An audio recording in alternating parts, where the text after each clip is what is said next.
afternoon, everyone. I hope you all enjoyed your lunch. My name is Elaine Preston. I'm the Corporate Sustainability Manager Interserve. Just a little listing of the agenda that I hope to run through. A little bit about Interserve. Find out a little bit about you, hopefully. Some global facts to impart. Our sustainability journey, the bulk of the presentation. A little sustainability quiz to make sure you're all still with me, but just a bit of fun really, so don't panic please. Some of the benefits of following such a strategy, and a little word about the future within the company. Okay, so Interserve is a UK-based construction and supply services company that operate internationally. We employ over 50,000 people worldwide, over half of whom in the UK. We have a turnover of some 2.3 billion. And this is our big picture. Clever. It is designed to illustrate the variety of tasks that we undertake, the differing environments that we work in, and really the range of clients that we serve as well. So I think it just as a pictorial representation of the types of stuff that we do, but hopefully that gives a feel of the vastness really of where we operate, and that in itself has its own challenges, of course.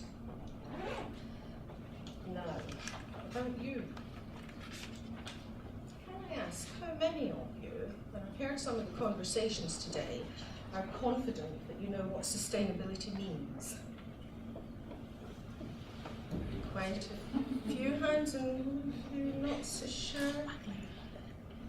Have any of you changed your behaviour at home or at work in order to support the sustainability ethos? Excellent. So more of you changed your behaviour and understand what it means. That's really interesting. This has got something to say. Very good. How many of you own a car? Lots. How many of you have never broken the speed limit? Not I'm quite delighted I'm with you on that one, and I shouldn't admit it, should I? How many of you in the Scouts or the Guild Guides or some local group, football team? Oh, quite a few. Excellent. How many of you volunteer to support such group? About the same. That's really impressive. How many of you have sourced and bought sustainable products, alternatives with a good return on investment? So you bought something because it made sense right across the board. Excellent. I'm very impressed. I'm speaking to the converters, sorry. I think that kind of underpins the scope of sustainability, not in great detail, but you can see that it really is about everything that we do. And in some cases, it challenges what we say and what we do. The good thing is that eventually, I think we're all going to not just talk the talk, we're going to walk the walk, and that's the way forward. Just a couple of global facts to create some context. Do any of you know the distance from the surface of the Earth to its core?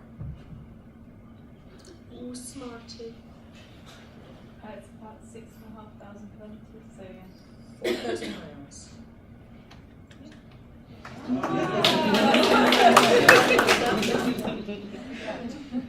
The biosphere, the parts of the Earth that can be inhabited with living things, stretches from the Mariana Trench, which is on the bottom of the Pacific Ocean, about 20 miles down, up to the Kármán line, which is a recognised border, if you will, between Earth's atmosphere and outer space, which is about 62 miles up. So 82 miles, the biosphere. The habitable area for man stretches from the Dead Sea, which is about 400 feet beneath sea level, bizarre, up to the top of Everest on a good day, which is about 29,000 feet. That equates to 16 miles, about from Derby to Nottingham. Not very far, and it's not a lot. And I think that kind of gives, again, some idea of scope and the preciousness of the area that we inhabit.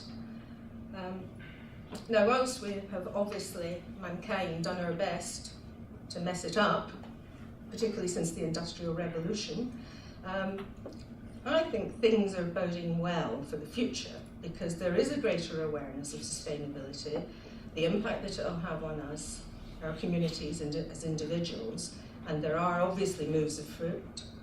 This very grouping is evidence of that. So I think we will find a way forward.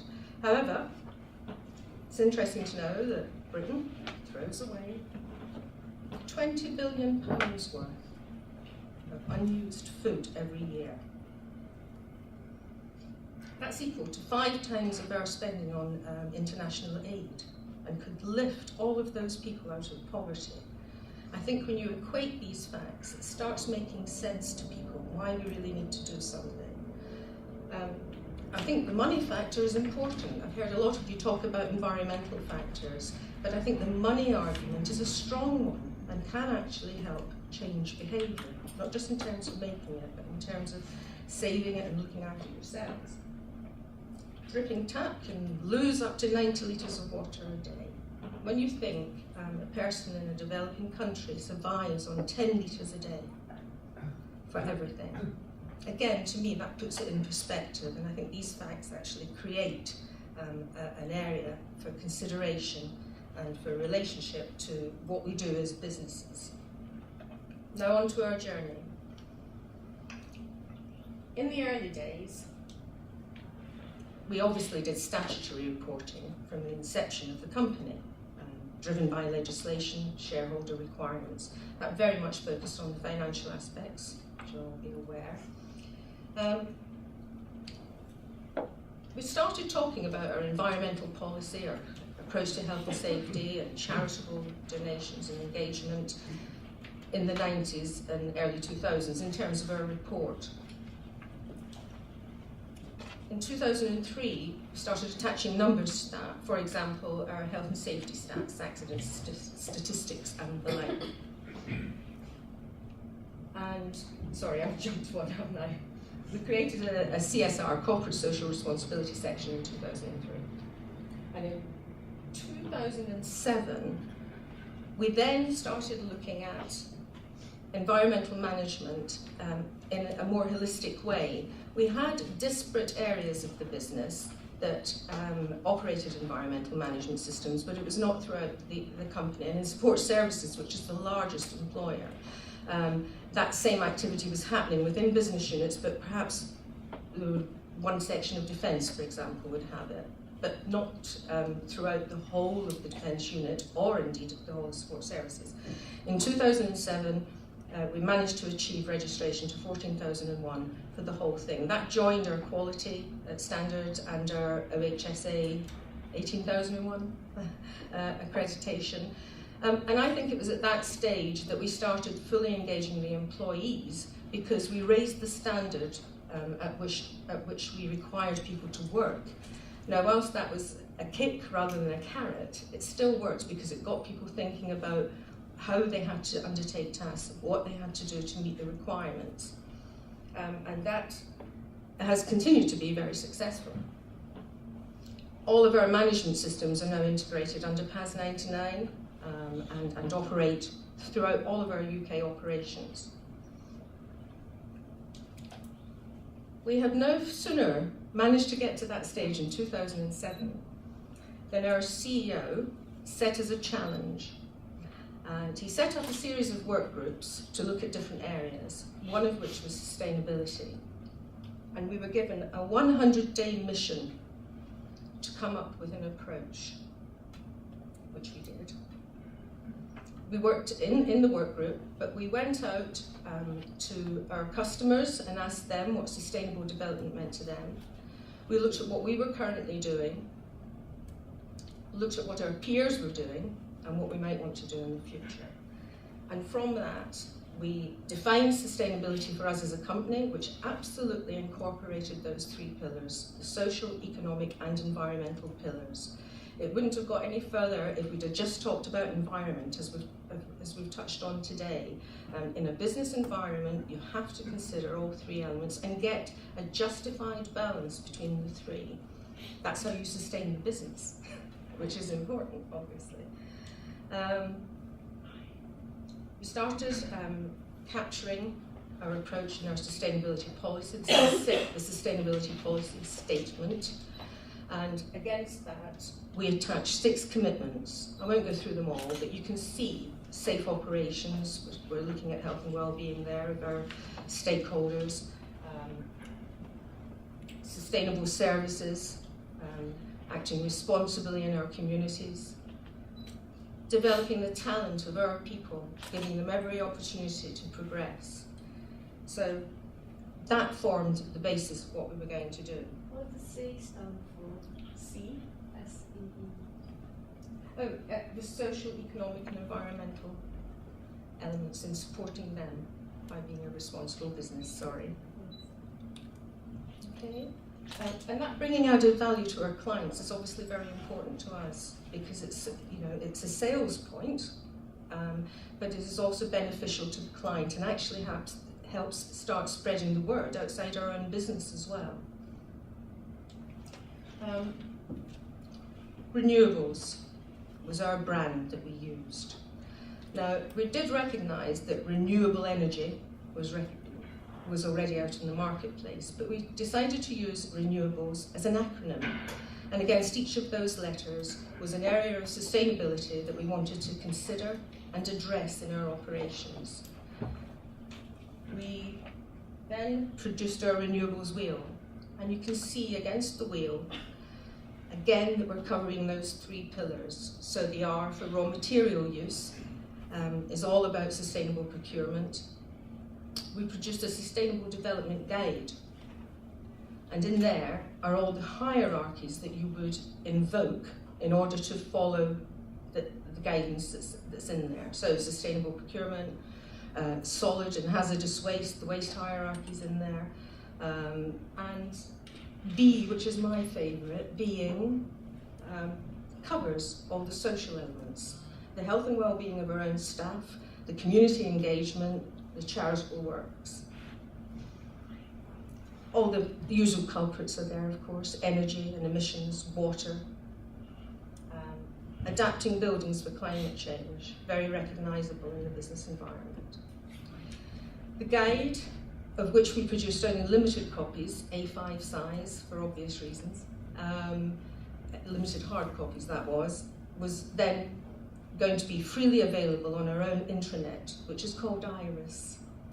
And in the guide, we contained the policy, headlined and detailed guidance against each of these areas, together with sustainability and practice case studies of what we were already doing, and a call to collect more, and a matrix of sustainability performance metrics.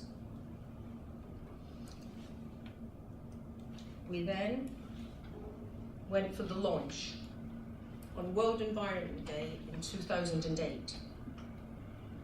Now this slide will get busy, which matched our efforts on the day.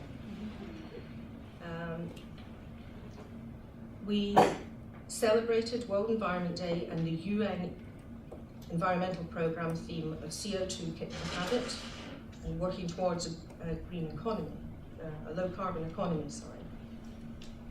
At the time, the Environment Agency was the focus of UK operations, so we engaged with them and supported their initiative to stand up to climate change.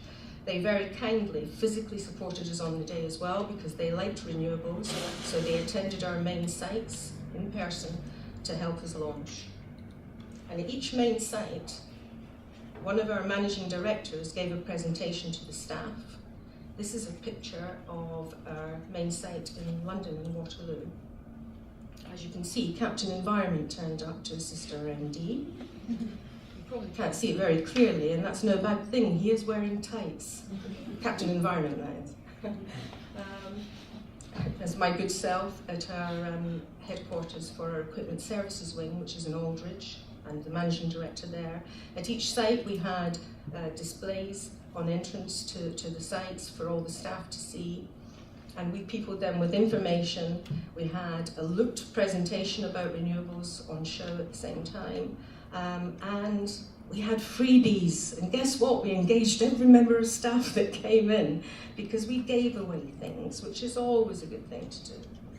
One of the things we gave away was our renewables desk calendar, and on there, the first year, we absolutely put all the headline guidance from each area, but on the back page of the same month, because it was a flippy thing, we had tips for the home, because we truly believe that not only should you have a holistic approach to sustainability, it is about changing hearts and minds all the time, not just what they do at work, but what they do at home as well, and to benefit from that for all of us.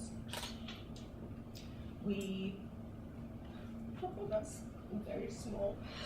We created a bespoke email box that people could send suggestions into, and it was also utilised for the series of competitions that we ran on the same day. We had one for the best site celebrations of World Environment Day that had a monetary gift tag that the winners could spend on a sustainability initiative in their area. We had code word and cryptograms and straightforward quizzes, and all the clues were based on the renewables guide, so to direct staff to look up the clues. And very successful, and lots of nice prizes for people. So there was a feel-good factor involved, and we hoped that the staff would associate that with the initiative. Now, embracing renewables, the challenge comes in a business the size of ours, is to get it out there and in there and integrate it into how we work. I would be disingenuous to say that we are totally successful even today, and there is still work to do because we recognise pockets where it's very difficult to reach people with the detail that we would like to. We're confident people are working to the standards, but for example, as I mentioned to you earlier, we have some 7,000 cleaners that work part-time or temporary, and they're all. So trying to get the information in this format to them is difficult, but the ethos has got to them. We have inductions, we have toolbox talks for those people. Would that we could do everything on internet, be fab, wouldn't it? We could get everyone, but we can't.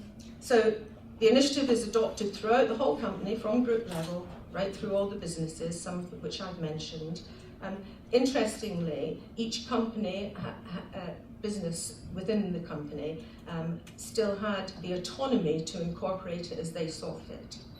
So in our construction wing, they built it into their customer KPIs, all mapped against renewables, because that was their interest in outward focusing. In support services, we concentrated on integrating it into our processes, because that's what people do every day, and we knew that that would start sort of hitting home. So our integrated management system has it all the way through there. And I'll talk a little bit about the procurement element in a moment. Staff development, we obviously raised sustainability awareness throughout the company. We undertook some bespoke training for sustainable procurement with our procurement staff, and inductions, including very specific senior management inductions. And in the end, it had a catalyst effect, really, in terms of we already had existing objectives and targets, even though some of you don't like those. It is, and it was, certainly the only way that we could measure where we were at and where we wanted to go to and how successful we were being. But it focused our attention on the existing ones and, of course, opened up new areas for consideration, including the social sphere. Keeping the faith. Poster campaign, we have a monthly poster campaign that goes on Iris, and staff can peel that off, utilise on sites, and there are messages in there all the time. So again, it's really just, it's a drip element as well, which I think is important so that people stay in the same game. World Environment Day we celebrate every year. It's very successful. I'm sure it's those freebies again. The calendars were superb. We had to design one every year and give it out. We didn't do this year, actually, and I'll tell you why in a little while. It's related to the future. Sharing. We shared our information at conferences, presentations. We created a bespoke sustainability microsite that the public, businesses could get into. We've since amalgamated that in, and that section through our main website, because we didn't want it to look like an add-on, but at the time we wanted the focus to show what we were doing in that area. Additionally, collaboration, we've worked with the British Standards Institute in developing BS 8903, which is the Sustainable Procurement Standard, on the WRI road test of the GHG protocol for Scope 3 emissions. Well, if you could say that, you learned something, didn't you? But that was interesting because, again, we were collaborating with other companies. The event was chaired, it was a project and several meetings, chaired by MOD, supported by CDP, Cabinet Office. Very interesting exercise, and it was all about how we measure what's happening in the supply chain, really, which is the bulk of Scope 3, and a very challenging area to go into. Awards. The actual initiative has gained many awards, I'm very pleased to say. The CoreNet Global UK Award for Sustainability, Leadership's Award for Cultural Change since its inception in 2008, and even winning awards right up to 2011. I can't remember what year, I think it was 2010 we won Innovation at the Human Capital Awards. So again, this relationship between engagement with staff. But we also have our own awards, internal awards, Best of the Best, so that we recognise employees that have done particularly good works. Covers a range of things, all under the sustainability umbrella, including a bespoke sustainability award and a supplier award, because we work very closely with our supply chain in developing things, which I'll tell you about. Where I talked about integrating into systems, we created a series of sustainable procurement tools, which included commodity risk assessment, requisition forms that had very basic questions against those three elements of social, economic and environmental, but at least to get, because the requisition form can be used by an engineer that's changing a flange. Now he's not going to go, but if he's got three sections that he has to answer and justify, you're getting him to start thinking about sustainability in the way that we wanted him to, or her. So that was particularly successful. This is our supplier assessment. Again, as you can see, based around renewables. And the interesting thing here, particularly I think, is the social elements that we picked up on. It is quite common, obviously, to ask suppliers about their liability insurance and their environmental policy or their health and safety policy or whatever. But in this section, we actually started asking about diversity, investors in people, leave allocation for their staff. Very interesting, and very interesting responses when we first launched it, you can imagine. It's a dynamic tool that gives the results in the traffic light system, but just because someone comes back red, we don't immediately cross them off the Christmas card list. It would be very constructive. But what it does do is allow us to focus on those particular suppliers and engage further with them. And I'm talking about key suppliers here, again, because of the magnitude of our supply chain, but key suppliers. And in some cases we found it was just an education piece that had to happen. They didn't understand what sustainability was. Some of them came back and said, we don't do anything. In fact, I've got a prime example next, which was a water treatment company, and they came back and said, no, we don't do anything sustainable, we don't do that. We just treat water. And when we asked further and started digging, we discovered that actually they were already doing lots of good things, and in working with them and encouraging them further, they were able to gain 14,001, and then actually became the only supplier of that particular type of water treatment, which then reduced the water that was being used. Because a lot of it gets flushed away, doesn't it, in water treatment, which I think is pretty good. I think that was a win-win-win situation for everyone, really. Innovation, again, supply chain, we hold regular supplier forums, and it's interesting to look at their culture now, which I think has definitely progressed, partly driven by demand from their own customers, but also encouraged through such forums. I had never experienced, up until we started doing this, a room full of 50 suppliers, some who were duplicating their services, all talking with one another.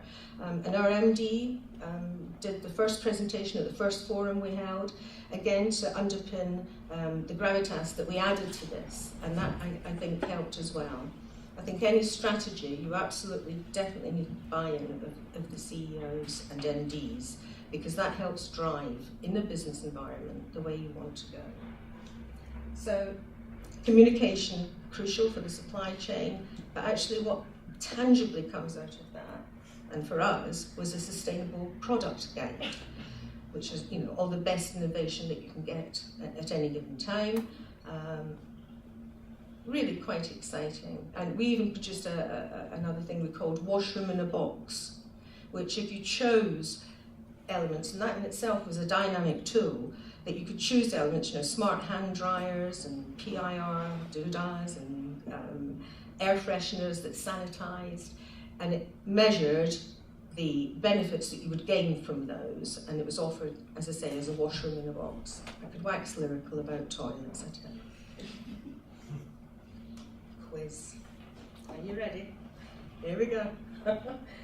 What we'll do is I'll ask the question. If you want, you can write down the number of the question and what your answer is.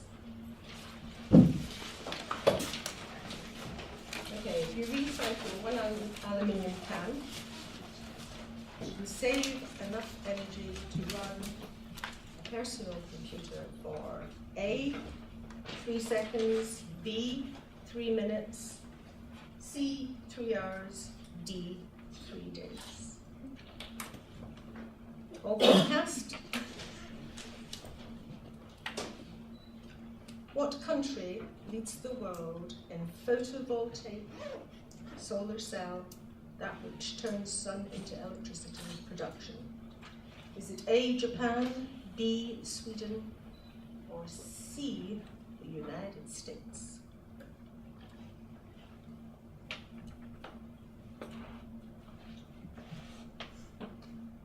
How much less energy than a regular bulb, and I know you can't get them now, do the following use?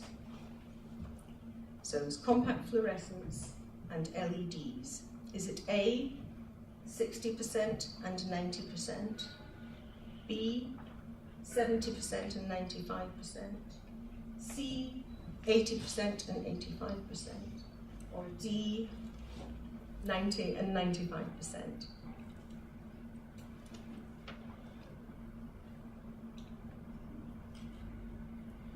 How much water does it take to make a pair of jeans?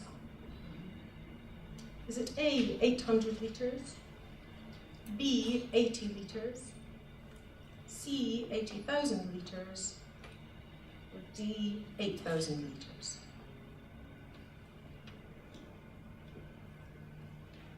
What is the split in consumption of all meat and fish between the richest and poorest fifth of the world's population? So richest and poorest, A, 35 to 15, B, 28 to 22, or C, 45 to 5. Have you cast your votes?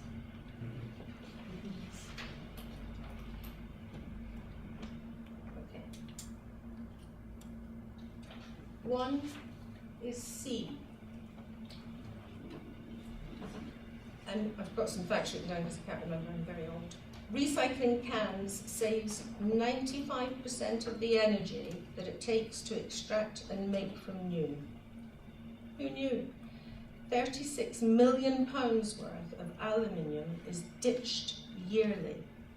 Obviously causing a waste problem, but I mean, how mad? Is that in the UK or is that worldwide? That's worldwide. What country leads the world in photovoltaic solar cell production? 2 is A, Japan.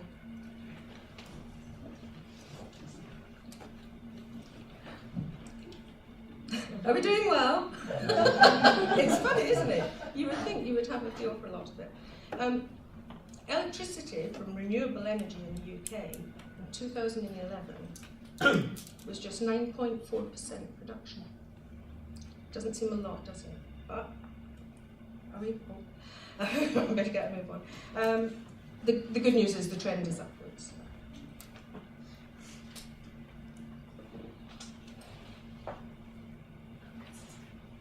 A? Yes?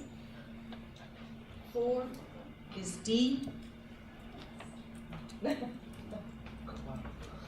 And 5 is C. Can I just have a quick show of hands? How many of you got them all right? Oh, smart person. 4 right? Oh, getting better. 3 right?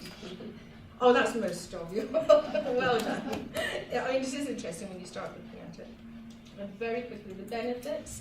Now, we have had a myriad of benefits externally in being able to bring savings to our clients, utilising this know-how and knowledge we've saved for one defence organisation, some 4.4 million over a 4-year period, and it's money that people are interested in, by addressing their heating and hot water controls. Very basic, but also monitoring and measuring. But attached to that is 40,600 tonnes of carbon. So, you know, they go hand in hand, so that's just wonderful. Lots of stuff going on, I won't go on about it. The DEFRA contract's particularly interesting. A, in the way it was constructed and put together. It was going to be exceptionally innovative. It did pull back a little at the brink, but was still very good. We accepted liability and we invested money in that contract in terms of helping DEFRA deliver on their government targets. That gave us an element of influence on the DEFRA personnel in the sites that we now manage. We launched a series of behaviour change programmes. I hate the terminology, it sounds as though someone's being naughty, but you know what I mean. It's in terms of trying to change the culture. And they were successful. Some were more successful than others. We tried 5 different pilots. Some included, for example, real-time displays, how much electricity the office is using at a given time and all that sort of thing. And so, some were very successful. Definitely helped to feed into DEFRA exceeding their 10-10 target, which was to reduce by 10% by 2010 their emissions and all sorts of things. And we helped them exceed that, which was very good. But the benefits, even though these are small, I think these are the important ones. It shows what's happened in terms of our staff. The second one, particularly a social one, I'll just highlight, our staff at DSFC, which is the Defence Sixth Form College. I wish these things were easier to say. Which we run. It's part of the PFI project, and we actually now run it in terms of facilities management. Got together with some of the students, and they created a wildlife habitat. And it's somewhere nice to sit as well. And they did that over the weekends. And that's definitely generated by this approach to sustainability and this buy-in to the ethos. At Yorkshire Regional Building, the staff got together, did a survey, put together a carpooling regime. So only a small office. But again, in the first year, they saved carbon and £6,500 in money. So these stories to me are just as important as the stories of millions and tons of carbon, because we do all have to do a bit, as you've probably got more than aware. Finally, sustainability benefits, I won't read through them. All the business benefits I think are obvious. The interesting ones, I think, that last box, recruitment and retention. We get so many inquiries from graduates that want to work with us, they've been studying sustainability. We're retaining staff, so the calibre of staff in terms of their ethos as opposed to their ability is definitely changing, which I think is wonderful. So it's an investment in the company and it's an investment in the future. Now the future, very enigmatic. It's not quite a blank page. We've been working on a project since March in terms of refreshing and renewing our approach to sustainability. I think we'll retain the guidance, which is a very practical thing. People at the end of the line know exactly what they can do, but we will refresh that and reformat it. But we have produced a new sustainability plan. It will not be launched officially internally until the end of the year, and externally maybe then on the beginning of next year. It's a really exciting venture. We've set ourselves some big, hairy, audacious goals, which is good because it's going to stretch us. We'll probably not meet them all, but do you know that doesn't matter, because although we talked about measurements and trying to get to targets, the idea is to raise aspirations. Let's move forward and let's really do this for real. Behind them are targets and deadlines, because it has to be structured in order to try and achieve it. And the way we present our material will be different as well. Particularly looking at things like, but it's going to be much wider than this. This is the natural capital venture. I don't know if anyone has seen that DEFRA are running. And it's equating, again, dirty word, the monetary value to environmental impact. Now that makes sense to a lot of people, and that is a very good way to sell environmental improvements. And we're looking across a range of issues as to how we can utilise that kind of methodology. So it really is a matter of watch this space, and we'll see where we go from here. But it's been an exciting journey, and I think it definitely bodes well for the future. I hope that's been of some interest.